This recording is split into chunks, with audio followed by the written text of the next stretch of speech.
नमस्कार। इस वीडियो में मैं महावीर प्रसाद द्विवेदी के निबंध कवि कर्तव्य में विचार तत्व विषय पर प्रकाश डालूंगा। महावीर प्रसाद द्विवेदी जी एक बहुत ही प्रसिद्ध निबंधकार के रूप में हमारे सामने आते हैं।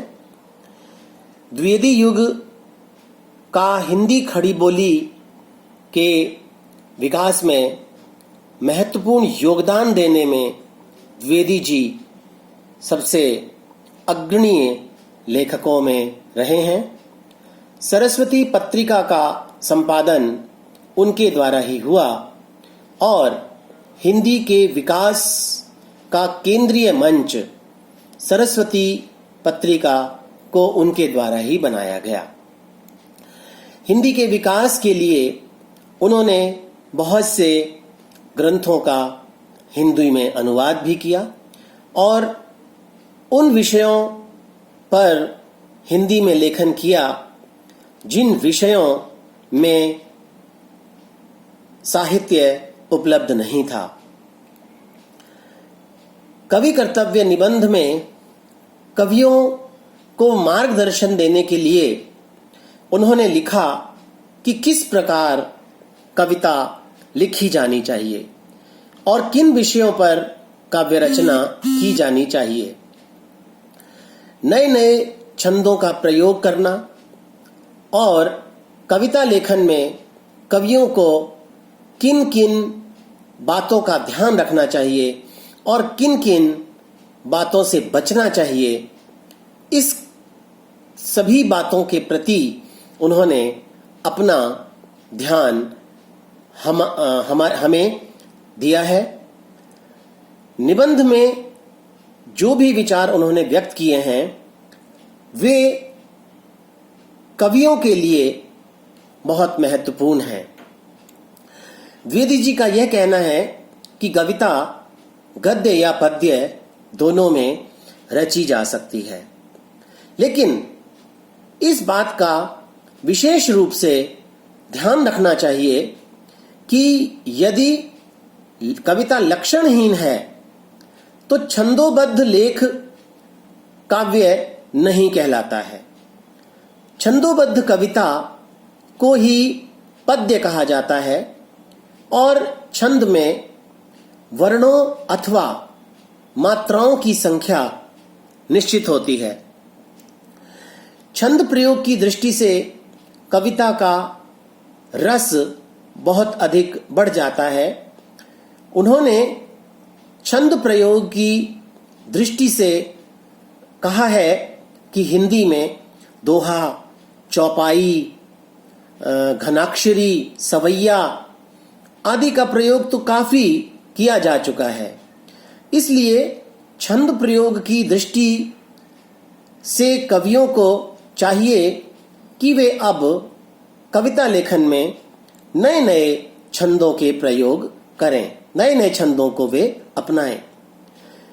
अपनी इस दृष्टि से उन्होंने यह भी कहा है कि हिंदी में द्रुत विलंबित, वंशस्त्र और वसंत तिलका जैसे छंदों को अपनाना श्रेयस्कर रहेगा। इनका प्रचार हिंदी में होने से काव्य की शोभा बढ़ेगी। इसके अतिरिक्त भाषा प्रयोग की जब वे बात करते हैं तो वे कहते हैं कि कवियों को इस प्रकार की भाषा अपनी कविता में अपनानी चाहिए जिसे सभी बड़ी आसानी से समझ सकें। कवियों के लिए यह आवश्यक है कि वे ऐसी भाषा या ऐसी शब्दावली का प्रयोग अपनी कविता में नहीं करें जिससे उनके द्वारा जो कुछ भी लिखा गया है उसका अर्थ ही स्पष्ट ना हो सके। साथ ही साथ व्याकरण के नियमों की अवहेलना भाषा दृष्टि के प्रयोग से बिल्कुल नहीं की जानी चाहिए और भाषा के प्राकृतिक नियमों का पालन करने के लिए चाहे वो कवि हो चाहे लेखक हो चाहे बोलने की भाषा हो, चाहे लिखने की भाषा हो, इसमें एक रूपता रखनी चाहिए। जहां तक अर्थ प्रवणता की दृष्टि है, द्विवेदी जी ने कविता की रचना में अर्थ सौरस्य पर विशेष ध्यान रखने के लिए कहा है।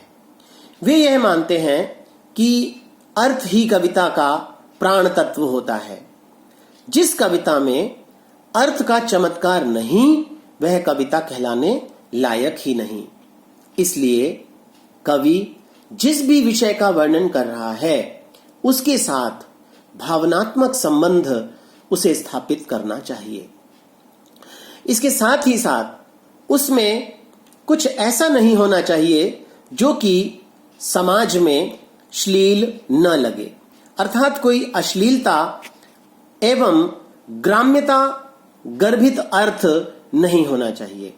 और कविता के अंदर देश काल या लोक के विरुद्ध कुछ भी नहीं कहा जाना चाहिए। इससे कविता के अर्थ में बाधा उत्पन्न होती है और कविता पाठक को अपनी ओर आकर्षित नहीं कर पाती। जब कवि कविता लेखन कर्म करता है तो विषय चयन भी उसे करना होता है। इसके संबंध में द्विवेदी जी का मानना है कि कवियों को मनोरंजक और उपदेशक विषय का चयन करना चाहिए और विषय का चयन बड़ी स्वतंत्रता पूर्वक करना चाहिए। इसमें कवि को अपनी प्रतिभा भी दिखानी चाहिए। इसके साथ ही साथ कोई समस्या पूर्ति के पचड़े में कवि को नहीं पड़ना चाहिए। आवश्यकता नहीं है समस्या मूलक विषयों का ही वह चयन करे, क्योंकि द्विवेदी जी का मानना है कि समस्या पूर्ति के लिए सामान्य कौशल और प्रबल प्रतिभा की जरूरत होती है।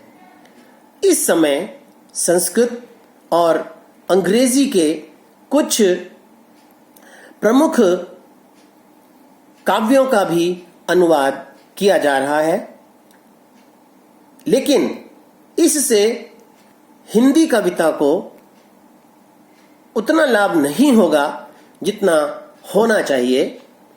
इसलिए द्विवेदी जी का मानना है कि जब भी कविता लेखन के लिए विषय का चयन किया जाता है, उसमें बहुत सावचेत होकर के, बहुत सावधान होकर के कवि को विषय का चयन करना चाहिए। द्विवेदी जी कहते हैं कि संसार में भगवान का अवतार, ईश्वर का अवतार कई प्रकार के कार्यों के लिए होता है। अलौकिक कार्य करने वाले प्रतिभाशाली मनुष्य भी वे अवतार के समान ही मानते हैं और इस आधार पर स्वाभाविक कवि भी एक अवतार का रूप है। कवि अपनी प्रतिभा के बल पर इस दृश्यमान जगत के साथ अदृश्य जगत का साक्षात्कार भी करवाता है। यह संसार एक मनोरंजन करने के साथ साथ कल्याण भावना से भी जुड़ा होता है। इसके साथ साथ कवि अपनी कल्पना द्वारा, अपनी सूक्ष्म दृष्टि द्वारा, अपने पर्यवेक्षण द्वारा एक ऐसा संदेश समाज को देता है जो कि व्यक्ति को किसी न किसी रूप में, चाहे वह प्रत्यक्ष रूप है या अप्रत्यक्ष रूप है, उसमें प्रेरित करके सन्मार्ग की ओर आगे बढ़ने को प्रेरित करता है। इसलिए कवि का कर्तव्य यह है कि वह अपने आप को मां सरस्वती का अवतार मानकर ऐसी रचना करे, ऐसा लेखन करे जिससे समस्त समाज का कल्याण हो और लोक कल्याण का मार्ग भी प्रशस्त हो। द्विवेदी जी कहते हैं कि वर्तमान में हिंदी अपने संक्रमण काल में से गुजर रही है। इसलिए कवि का यह बहुत अधिक कर्तव्य है कि वह पाठक की रुचि को ध्यान में रखकर साधारण भाषा में काव्य लेखन करे। लोगों के मन में जो पुरानी कविता के प्रति लगाव है, जो प्रेम है, वह वर्तमान कविता के प्रति भी उत्पन्न हो सके और जब पाठक उनकी कविताओं को पढ़े तो उनके हृदय में नए नए उपमानों, नई नई उपमाओं, नए नए शब्दों, नए नए विचार तत्वों आदि को समझने की योग्यता उत्पन्न हो। लोगों का ध्यान इस ओर भी हो कि वे सत्य आख्यानों के द्वारा सामाजिक, नैतिक और धार्मिक विषयों की शिक्षा भी दें।